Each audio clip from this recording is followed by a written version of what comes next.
मौत एक ही तरह की होती है और पुत्र एक ही तरह से शहीद होता है, वो कोई अग्निवीर नहीं होता, क्योंकि वो यूनिफॉर्म जो अग्निवीर पहन रहा है वो अपने छाती पे अग्निवीर नहीं लिख रहा है, वो भी उसी भारत सरकार की और भारतीय सेना की गौरवमयी परंपरा के अधीन काम कर रहा है और उतना ही काम कर रहा है जितना कल तक वो रेगुलर आर्मी करती थी। जब 403 फील्ड एम्बुलेंस से सामान आ रहा था तब मैंने बोला जितने पैसे एक भी हो आप उनके घर तक पहुंचा दीजिए एड्रेस लेकर के, लेकिन मेरे बेटे की एक बनियान हो तो हमारे पास लेके आई। तो पैसे का तो कोई विवाद है ही नहीं यहाँ, लेकिन मीडिया में चल रहा है पैसे का विवाद। वो मेरे लिए बेटी भी है और बहू भी है और उसमें मैं अच्छा भी देखूंगा अपने बेटे की और धूमधाम से जहाँ कहेगी वहीं इसकी शादी करूंगा, हम दोनों परिवार मिलकर करते। तो बहुत सारे लोग ये सवाल कर रहे हैं कि हो सकता है लव मैरिज की थी, इस वजह से आप लोग पसंद ना करते हो, इसलिए 13वीं के अगले दिन वो चले गए। कदापि नहीं, बिल्कुल आरोप ये लगा रहे हैं बहुत सारे आरोप बिल्कुल गलत है, बिल्कुल सिरे से आरोप गलत। दोस्तों नमस्कार। पिछले साल सियाचिन में ड्यूटी के दौरान कैप्टन अंशुमान सिंह शहीद हो गए थे, जिनको अभी इसी साल 5 जुलाई 2024 को कीर्ति चक्र से नवाजा गया है।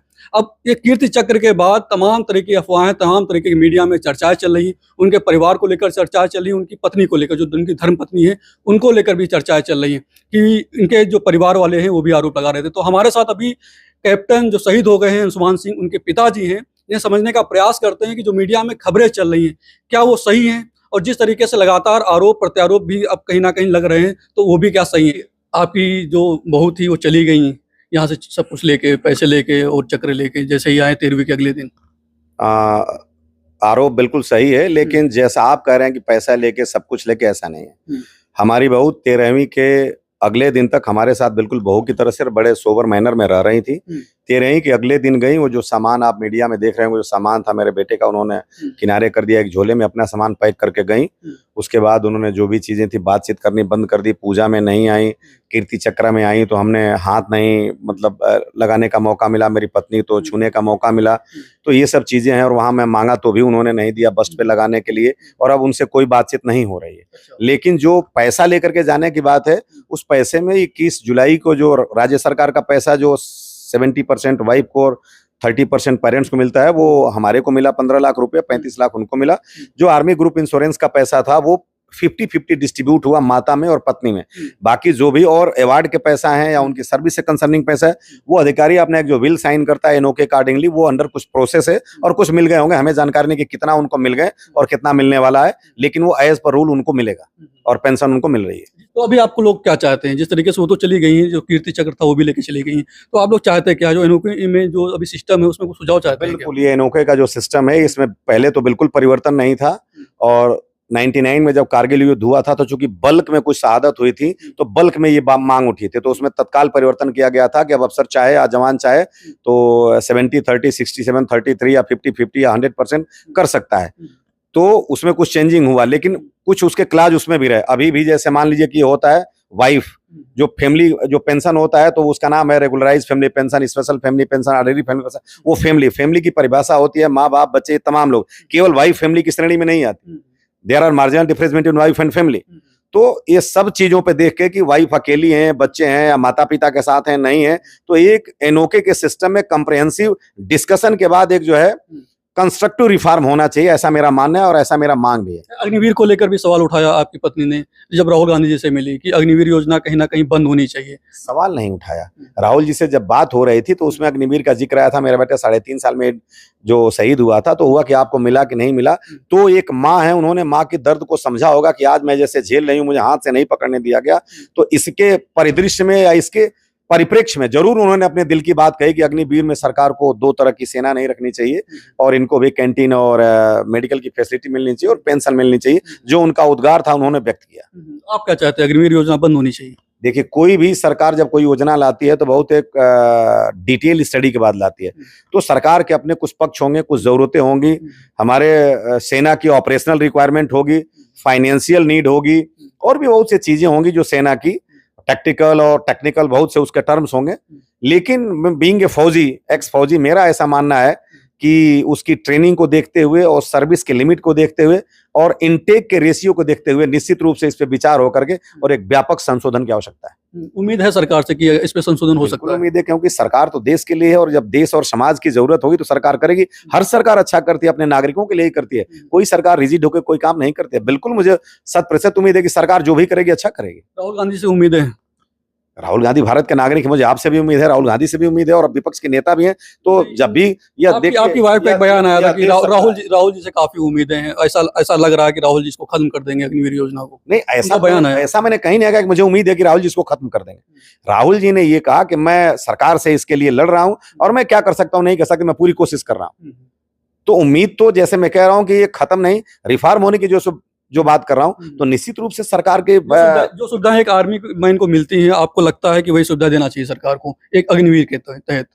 जो अग्निवीर का सेना में जाता है उसको सुविधा नहीं मिलती है जो एक आर्मी मैन को मिलती है, तो आपको लगता है ये सुविधा उसको सारी वही मिलनी चाहिए? कम से कम वो अग्निवीर वापस आकर के कहीं अकोमोडेट हो जाता है, या मान लीजिए अपनी जीवन में जी लेता है, माँ बाप की परवरिश कर लेता है, तब तो उसे अगर ये सुविधा नहीं मिलती है तो चल जाएगा। लेकिन जो अग्निवीर से शहीद हो रहे हैं, तो इन शहीदों को तो कम से कम, क्योंकि मौत एक ही तरह की होती है और पुत्र एक ही तरह से शहीद होता है, वो कोई अग्निवीर नहीं होता, क्योंकि वो यूनिफॉर्म जो अग्निवीर पहन रहा है वो अपने छाती पे अग्निवीर नहीं लिख रहा है, वो भी उसी भारत सरकार की और भारतीय सेना की गौरवमयी परंपरा के अधीन काम कर रहा है, और उतना ही काम कर रहा है जितना कल तक वो रेगुलर आर्मी करती थी। तो शहादत होने के बाद उस शहीद को वही सम्मान मिलना चाहिए जो एक रेगुलर आर्मी के शहीद को मिलना है। ये मेरा ऐसा मानना है, क्योंकि आप एक दिन में शहीद हो, 1 साल में शहीद हो, 4 साल में शहीद हो, या 14 साल में शहीद, शहीद तो शहीद है, जाने का गम तो सबको होता है, चाहे वो अग्निवीर हो चाहे वो सेना में जो रेगुलर काम कर रहा हो। आज तो जो भी सेना में, तीनों सेनाओं में हमारी पॉलिसी के अकॉर्डिंग जाए तो अग्निवीर ही जाएगा।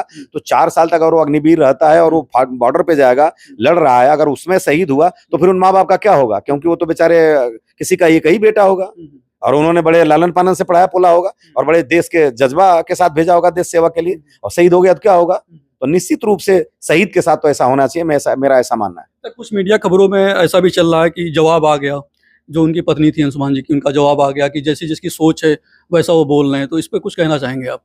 देखिए, मैं मानता हूं कि ऐसा उनका कोई जवाब नहीं आया।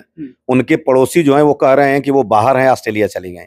एक तो ये स्टेटमेंट आ रही है, एक ये स्टेटमेंट आ रहा है कि हम कोई बात नहीं करना चाहते। दैनिक भास्कर की एक बाइट निकल के आ रही है कि स्मृति ने दिया जवाब कि जिसकी जैसी सोच। मैं आज सुबह 9 बजे से दैनिक भास्कर के प्रवक्ता से लगा हूं, जो मेरे पास आए थे, जिनको मैंने नंबर दिया था, स्मृति का, स्मृति के पापा का और स्मृति की मम्मी का।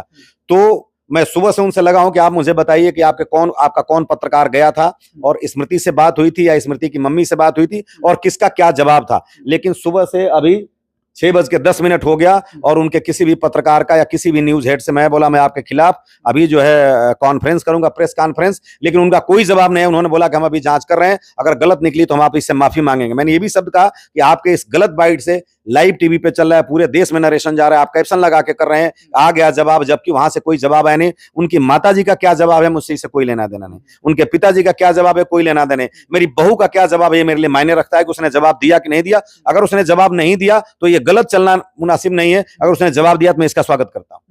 अच्छा, एक चीज और भी चल रही, समाज में बहुत सारी चीजें चल रही कि हो सकता है कि परेशानी हो आपकी बहू को, तो एज अ बेटी, अब अंशुमान जी तो शहीद हो गए देश के लिए, तो उनको क्या एक्सेप्ट करने के लिए आप राजी थे?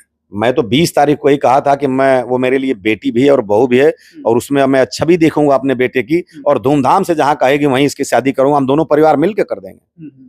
तो इसमें तो कोई सवाल ही नहीं पैदा होता कि मैं उसको अपनी बेटी मानने के लिए तैयार नहीं। तो ऐसा क्या हुआ कि अचानक से वो चलेगी? कुछ तो परिवार में हुआ होगा। ये तो वही बता सकती हैं, आज तक हम नहीं जान पाए, और आपके माध्यम से मैं अपील करता हूं उनसे कि कम से कम वो आकर के बताएं, पब्लिक डोमेन में बता दें, या मैं दिल्ली तक उनसे बात किया कि आप हमें बता दें क्या बात है, लेकिन उनकी तरफ से है कि नहीं, हमको अभी थोड़ा स्टेबल होने के लिए टाइम चाहिए, और बाकी आप बीच की बातें देख रहे हैं, लेकिन बताया कुछ नहीं। और मैं वो अभागा पिता हूं जो जान अब तक नहीं पाया, और मेरे पूरे परिवार की इज्जत की धज्जियां उड़ रही हैं पब्लिक डोमेन में। परिवार में कोई अनबन नहीं थी इसके पहले? अनबन नहीं, एक पैसा का कोई अनबन नहीं, एक पैसे का नहीं, 0.00001% की नहीं। अच्छा, हाँ, अचानक से ऐसा हुआ कि वो चली गई 13वीं के अगले दिन? बस यही गम है कि क्यों हुआ, मैं नहीं जान पाया। वो बता तो दें कि क्यों। दुख है आपको? बिल्कुल दुख है, पूरे परिवार को दुख है। जिसका परिवार ऐसे बिखर जाए उसको दुख नहीं होगा? जिसका बेटा भी गया, बहू भी गई, और इज्जत भी जा रहा है, कल को लोग कहेंगे कैसे माता पिता हैं कि तरह के अगले दिन चली गई। मैं हनुमान तो हूं नहीं कि छाती फाड़ के दिखाऊंगा। समाज के तमाम लोग कह रहे हैं, आपके ऊपर भी आरोप लगा रहे हैं। पैसा मैं मांग नहीं रहा हूं, और पैसे के लिए चल रहा है कि पैसा मांग रहे हैं। बताएं मैं किसको किसको जवाब दूं? पैसा तो मैं, उन्होंने दोनों जगह का सामान नहीं देखा, मैं जाके उनसे रिक्वेस्ट किया कि सारा पैसा आप ले जाइए, मुझे पैसा नहीं चाहिए, लेकिन सम्मान माता को ग्रहण करने दीजिए।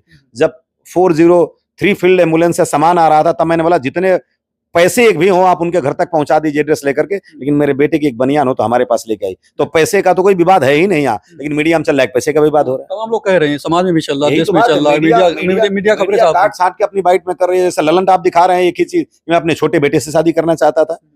उसमें कोई सोनल पटेरिया जो है करके चला रही हैं, जबकि उन्होंने पूरा चीज चलाना चाहिए कि मैं जो आपसे कहा भी कि मैं अपनी बेटी की तरह से उसको अपने घर से विदा करूंगा, ये शब्द उन्होंने काट दिया। अगर वो शादी नहीं करेंगी तो मैं अपने बेटे का पुत्र उनके गोद में दूंगा और अंशुमान का नाम दिया, वो शब्द उन्होंने काट दिया। और तीसरा मैंने एक अपना वो रखा कि अगर वो चाहती हैं कि मैं शादी करूंगी और घर में बाहर नहीं करूंगी तो मैं बेटे शादी कर, किसी एक व्यक्ति को तीन ही ऑप्शन, चौथा तो इसमें ऑप्शन है ही नहीं। शादी करना तो अपनी मर्जी से करना, शादी नहीं करना या फिर शादी करना तो परिवार में करना। बेटे के साथ भी शादी करने के लिए अब राजी? बिल्कुल राजी था, लेकिन अब नहीं है। अब इतना देखने के बाद, उनकी इस असामाजिक मर्यादा और व्यवहार को देखने के बाद कौन पिता चाहेगा अपने बेटे की बलि चढ़ाना। मैं कदापि नहीं चाहूंगा। एक ही बेटा है, कल को जो आज 13 के दिन चली गई, क्या पता मेरे बेटे को लेकर कल यहाँ से शिफ्ट हो जाएंगी, कौन हमें पानी पिलाएगा। इसलिए अब तो मैं कदापि नहीं करूंगा, बेटा कुंवारा रह जाएगा, शादी नहीं करूंगा उनसे। अब शादी नहीं करेंगे? बिल्कुल नहीं करेंगे, इसमें विचार भी नहीं करेंगे। इतना दुख हो गया आपको कि शादी नहीं करेंगे? क्या बात करते हैं। अच्छा, एक बात और भी चल रहा है अभी खबरों में, और भी बहुत सारी चीजें चल रही है कि लव मैरिज की थी आपकी बहू ने, तो ऐसा मामूली होता है? बिल्कुल तमाम जगह ऐसा देखा जाता है कि पेरेंट्स इसमें एग्री नहीं करते हैं। बिल्कुल लव मैरिज में हमारे पास रिकॉर्ड है इसका, बिल्कुल एग्री किया। और मैंने उनसे कहा, वो सम्मान के पात्र हैं उनके माता पिता के, हम बड़े बड़े सज धज के बारात लेके थे, पूरा उन्होंने सम्मान किया और हम जा करके इस शादी के सारे पहलू पे बात किए थे 1 अगस्त को। अपने देश में क्या है ना, बहुत सारी चीजें ऐसी होती है कि पेरेंट्स एग्री नहीं होते लव मैरिज को लेकर, लेकिन जैसे लड़का होता है तो मजबूरी में करना पड़ता है। तो बहुत सारे लोग ये सवाल उठा रहे हैं। 1001% सहमत था और मैंने अपने बेटे को इजाजत दे रखी थी कि तुम दुनिया में जिसके साथ कहोगे मैं शादी कर दूंगा, क्योंकि मैंने पढ़ने के लिए तुम्हारा बचपना छीन लिया है, जवानी नहीं छीनूंगा। और ये हमारे पिता को भी पता है, हमारे रिश्तेदारों को भी पता है। मैंने ये कहा था कि तुम जिससे कहोगे, मतलब एक जानवर से भी कहोगे कि किसी खड़ा होकर के मूर्ति को, उससे भी रोबोट से शादी कर दूंगा, मैं कभी ना नहीं कहूंगा। बस ये जरूर कहूंगा कि ये देख लेना कि काश मैंने गलती न की, गलती ऐसा न की होती, इतना मुझे चाहिए बस। अच्छा, तो लव मैरिज के बिल्कुल अगेंस्ट नहीं थे? बिल्कुल अगेंस्ट नहीं था। अच्छा, मेरे बेटे की पसंद थी, मैं अगेंस्ट कैसे हो सकता हूँ। तो बहुत सारे लोग ये सवाल कर रहे हैं कि हो सकता है लव मैरिज की थी, इस वजह से आप लोग पसंद ना करते हो, इसलिए 13वीं के अगले दिन वो चले गए। कदापि नहीं, बिल्कुल आरोप ये लगा रहे हैं बहुत सारे। आरोप बिल्कुल गलत है, बिल्कुल सिरे से आरोप गलत है। मुझे क्रोध एक दिन इस बात का आया था कि उन्होंने, वो ICICI लोम्बोर्ड में करती थी नौकरी, तो उन्होंने कहा कि शादी जब तय हो गई थी तो इससे पहले कोर्ट मैरिज कर लेते हैं। हम उसके अगेंस्ट हुए कि मैं कोर्ट मैरिज नहीं करूंगा, चलो कल शादी कर देते हैं। अच्छा, कल ही शादी कर लेते हैं, बट कोर्ट मैरिज नहीं, क्योंकि मेरे परिवार या लोग क्या कहेंगे कि कौन सी बात थी कि अभी 1 महीने बाद शादी और 1 महीने पहले आप कोर्ट मैरिज कर रहे हैं। तो आपने शादी धूमधाम से की? मतलब बिल्कुल धूमधाम से की, और उन्होंने भी स्वागत किया बारात का। उधर से भी कोई दिक्कत नहीं? कोई दिक्कत नहीं, तो दोनों परिवार मिलकर शादी की? दोनों परिवार बड़े प्रेम से और बड़े खुशनुमे माहौल में थे। तो शादी के बाद भी नॉर्मल रह रही थी, तो अचानक आपको कुछ भी नहीं पता चला क्या हो गया? 5 महीना 10 दिन में, मैं रिकॉर्ड पे कह रहा हूँ कि इसमें 5 महीना 10 दिन में मेरा बेटा तो केवल 22-24 दिन उनके साथ रहा था। बाकी बहू हमारी बेटी और हमारी पत्नी के साथ रही। इस 5 महीना 10 दिन में 15 दिन भी अपने घर नहीं रहे होंगे गुरदासपुर। हाँ, मेरे ही पास रही। मतलब नोएडा में फ्लैट में। शादी के बाद आपके बेटे, शादी के बाद मेरा बेटा तो ड्यूटी पे चला गया था। मेरी पत्नी और मेरी बेटी के साथ रहे, और उस पूरे 5 महीने 10 दिन के टेन्योर में अकेले अपने माँ बाप के पास वो 15 दिन भी नहीं रही होंगी। उस 5 महीने 10 दिन में हमारे ही परिवार के साथ आपके साथ रही, और कभी जरा सी भी बात नहीं हुई? कोई बात नहीं, मेरी पत्नी उनको खाना खिलाती थी हाथ से। हाँ, मतलब एक तरीके से बेटी की तरह एकदम बेटी थी। आप पूछिए, मैंने जब शादी तय हो रही थी चंडीगढ़ में, तो हमने पूछा कि आप चाय वाय बना लेती हो बेटा, तो उन्होंने, मेरी पत्नी ने कहा मैं पूरा जीवन भर अपने बहू को खाना बना खिलाऊंगी। मैंने ये शब्द कोट किया था कि दुनिया की कोई भी सास जीवन भर अपने बहू को खाना नहीं बना खिलाए तो आप कैसे बना खिलाएंगे, एक दिन तो आपको दुनिया छोड़ के जाना है, तब तो बहू को बनाना पड़ेगा। तो सब लोग हंसने लगे थे, लेकिन मेरी पत्नी तो ये कहीं पूरी जीवन भर बना खिलाऊंगी। हाँ, लव मैरिज में बोला था ये? अरे ये जब शादी तय हो रही थी पहले 1 अगस्त को चंडीगढ़ में, उनके माता पिता थे, वो बहू भी थी और मैं और मेरी पत्नी थी। हाँ, पूरी जीवन खाना बनाएंगे, खाना बना खिलाएंगे। अच्छा, बिल्कुल। तो एक तरीके से लगाव था आपके साथ उनका? इतना लगाव था जिसकी कोई सीमा नहीं। तो अभी भी आप समझ नहीं पाए ऐसा क्या हुआ कि वो चली गई अचानक से? नहीं समझ पाए, और ये समझने की तमन्ना है कि वो बता तो दें कि क्या हो गया ऐसे। जो कीर्ति चक्र है, तो अभी तो वो लेके गई, तो आप क्या चाहते हैं? कीर्ति चक्र जो है, इसकी एक रेप्लिका, सरकार इसको कोई व्यवस्था करे कि एक रेप्लिका हो, कि अगर बहू घर छोड़ के जाती है, अगर अपने माँ बाप के साथ बच्चों के साथ रहती है तो कोई बात नहीं, अगर इस कंडीशन में इसके बच्चे उच्चे नहीं हो, घर छोड़ के जाती है, तो माँ बाप के पास भी अपने बेटे की याद है, तो उस प्रतीक के तौर पे उनको अपने बेटे की उस स्मृति के साथ, उस फोटो के साथ वो एक सम्मान भी होना चाहिए कि मैंने अपना बेटा खोया, कुछ भी मेरे पास नहीं, लेकिन मेरे बेटे की बहादुरी की निशानी मेरे बेटे की तस्वीर है, यही बहुत है। इसलिए कम से कम सरकार को सोचना चाहिए। जैसे आप यूनिफॉर्म अगर कोई मेडल आपको दिया जाता है तो आप हर यूनिफॉर्म मेडल लगते हैं, जो पहनते हैं वही पहनते हैं, लेकिन वहां तो पहनने के यहाँ तो कोई लगा नहीं सकता, न मैं लगाऊंगा न वो लगाएंगे, रखा ही रहेगा। तो ये रेप्लिका हो कि जो कि उनके पास भी प्रतिबिंब के तौर पे हो, हमारे पास भी प्रतिबिंब के तौर पे हो, यानी हमारे माता पिता के पास जिनकी बहू चली जाती है कि कम से कम उनको सुकून तो हो कि मेरे बेटे की बहादुरी की निशानी हो, सामू सर अपने बेटे की याद के जिए खेलें और उसी से अपनी जिंदगी को गुजारें।